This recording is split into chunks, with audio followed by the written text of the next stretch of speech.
Horizon Forbidden West. Welcome back to the channel, everyone. Sorry it's been so long since I posted a review.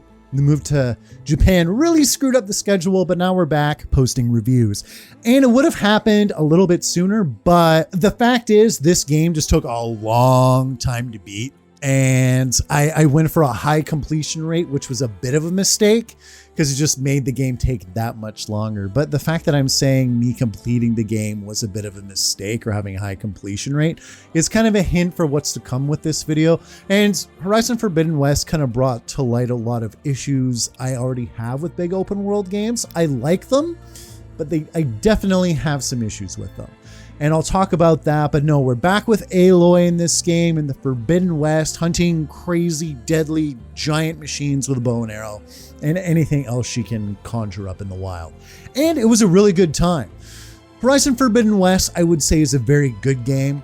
I can't call it a great game. I can't call it a masterpiece. There were just too many issues, bugs, gameplay stuff that was in the game that keeps me from calling it great, so we'll get into that too. But all in all, I really did still enjoy most of my time with this title, so let's get into it. One thing Horizon Forbidden West has and does right is its gorgeous open world. It's friggin' huge, man, and it has a ton of great environments in it. I love traversing the jungles with all the dilapidated vehicles and bridges. I loved going through the sandstorms that were just pelting Aloy with all their fury, and traversing the world at night was probably my favorite part. I loved the night sky and all the stars and clouds. I loved fighting at night, fighting these robots, and it's all fire and sinister light. Absolutely loved fighting at nighttime. This wasn't a Game of Thrones fighting the Night King situation where you can't see anything. And I always look for in open world games like this, those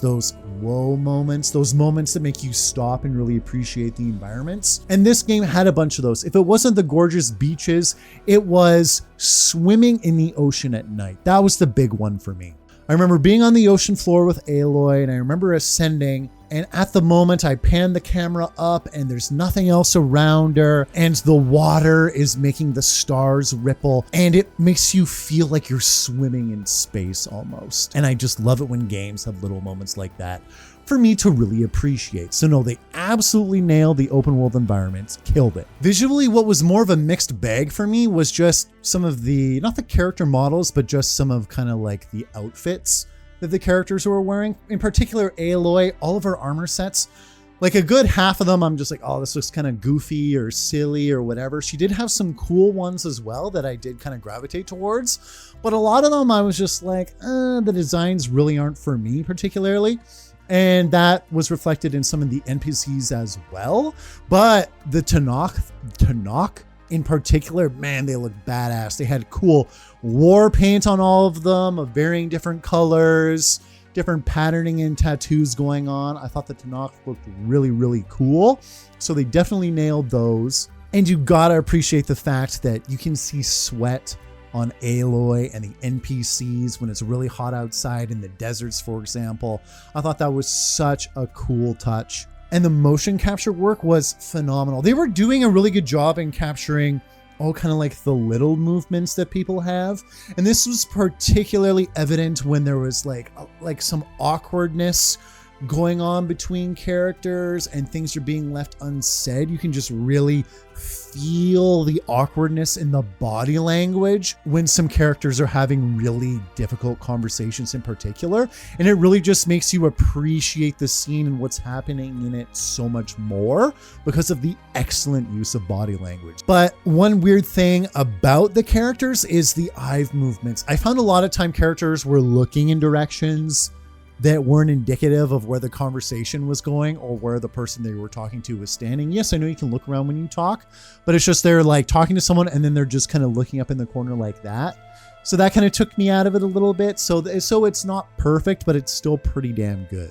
And in terms of game design, it's fairly straightforward. The further west you go, the harder things get. And it outright says that in the game. And when it comes to the open world and traversing through it, the game does a good job of guiding you through. My biggest issue with the game and the umbrage I took with the open world in Horizon Forbidden West is there were a lot of bugs to the map.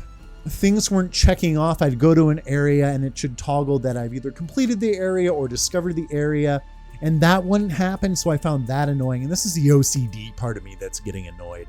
Or I'd activate some fire gleam or something like that, and afterwards it should disappear from the map, and it doesn't.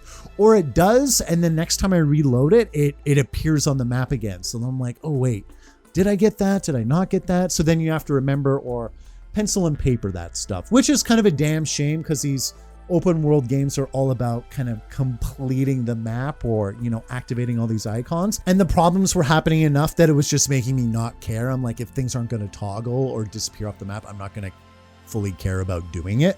So I would leave a bit more stuff than I usually would, which is probably a good thing because I played this game for too long anyway. And in terms of bugs, there was one other one, and that had to do with the difficulty setting. So I started at normal, went to hard, went to very hard, but then with very hard, damage wasn't scaling appropriately in a lot of places. So like, for example, some of the challenges, I needed to like stealth kill enemies, but I would stealth them. I'm supposed to kill them in one hit, but I'm not doing enough damage. So I'm like, oh, do I not have the right upgrades or whatever? So monkeying with that for like an hour and a half, it's like, oh, they just didn't scale damage appropriately for very hard. So I'm messing around with stuff like that for an hour and a half. So there are definitely some bugs in this game. And I don't remember there being as many in the original title, but I remembered I played that game like 6 months after launch. And I maybe should have done the same with this, because a lot of those bugs probably will be hammered out by then. So it definitely did rob of the enjoyment a bit. And the other big item that gets put in the plus column is the combat. The combat is still very enjoyable in the Horizon series.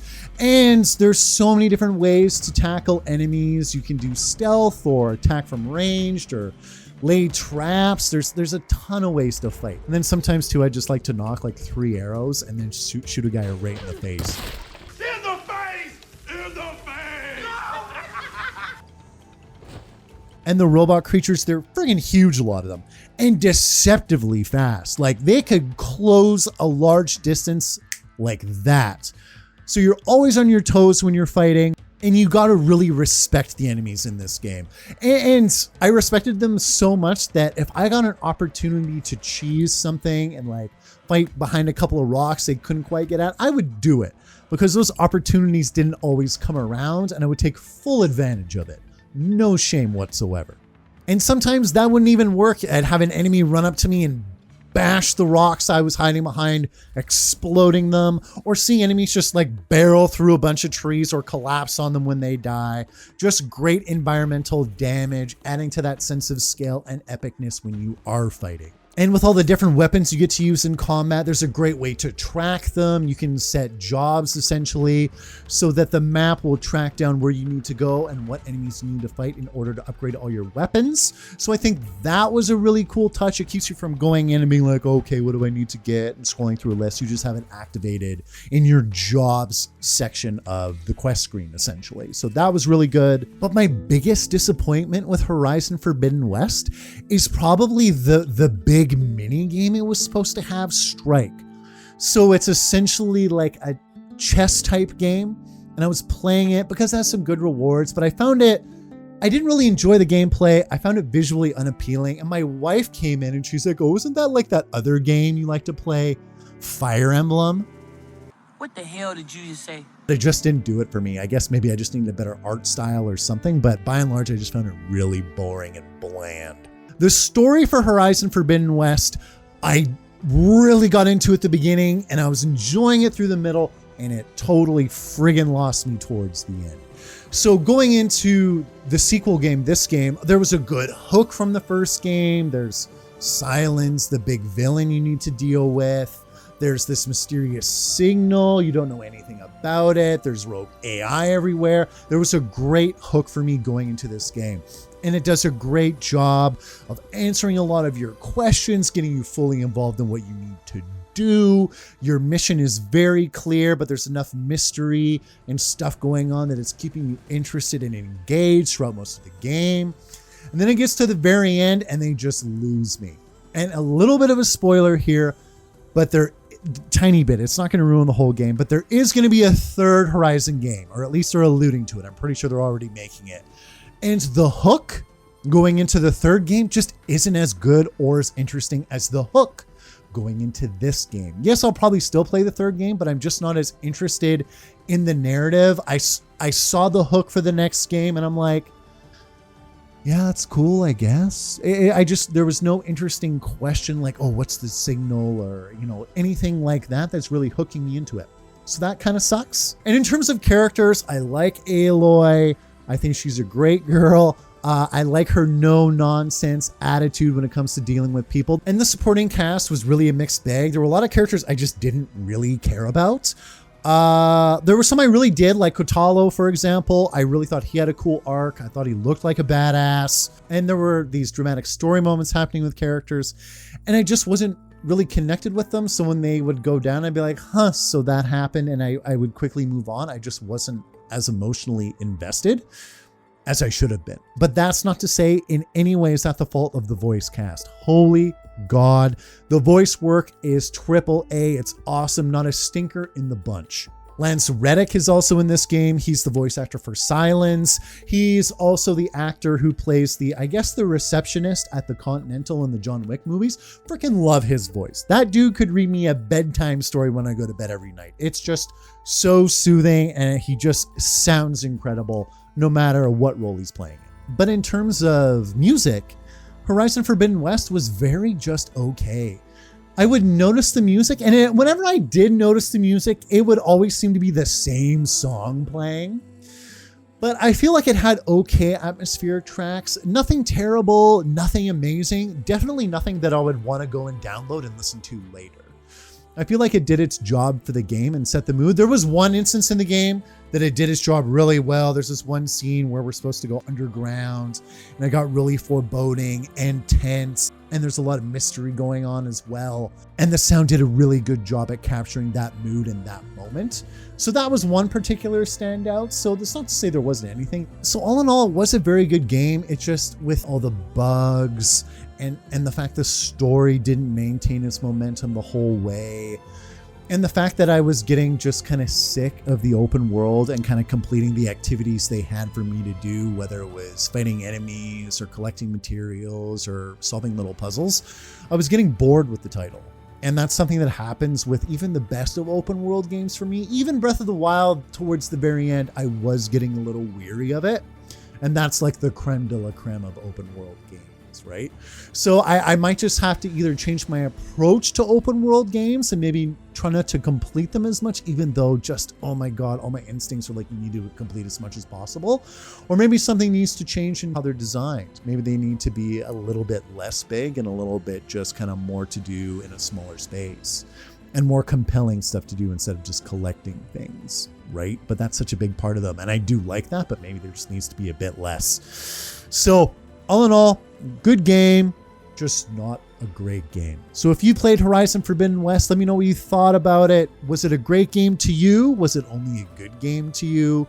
Did you run into the same problem as me? Did you maybe play a little bit too much?